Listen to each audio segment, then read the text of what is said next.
நண்பர்களே, உங்களுடன் உரிமையோடு சில வார்த்தைகளை பகிர்ந்து கொள்ள விரும்புகிறேன்.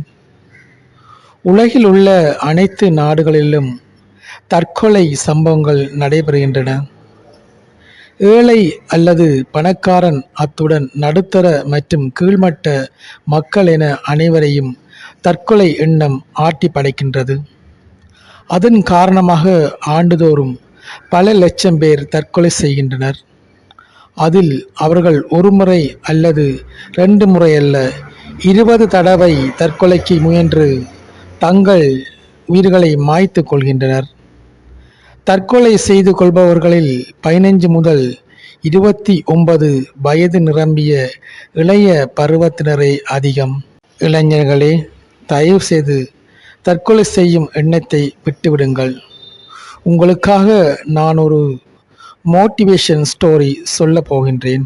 இளைஞன் ஒருவன் மன விரக்தியில் தற்கொலை செய்ய முடிவு செய்து ஒரு குப்பை தொட்டி அருகே அமர்ந்து இருந்தான்.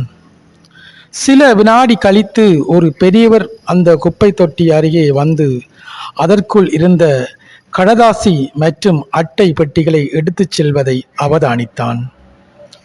சில நிமிடம் கழித்து இன்னொரு பெரியவர் வந்து அந்த குப்பை தொட்டியில் இருந்த வெற்று மது போத்தல்களை எடுத்துச் செல்வதை அவதானித்தான். சில மணித்தியாலம் கழித்து அந்த வழியாக வந்த 2 பசுக்கள் அந்த குப்பை தொட்டிக்குள் இருந்த இலை குலைகளை சாப்பிடுவதை அவதானித்தான். சாதாரண குப்பை தொட்டியே பல பேரை வாழ வைக்கின்றது, நான் ஏன் வாழக்கூடாது என்று முடிவு செய்து தனது தற்கொலை எண்ணத்தை குப்பை தொட்டியில் எறிந்துவிட்டு கம்பீரமாக தன்னம்பிக்கையோடு எழுந்து நடக்கின்றான். வாழ்க்கை என்பது வாழ்வதற்கே, சாவதற்கு அல்ல. இந்த கதை உங்களுக்கு பிடித்திருந்தால் லைக் பண்ணுங்க, சப்ஸ்கிரைப் பண்ணுங்க.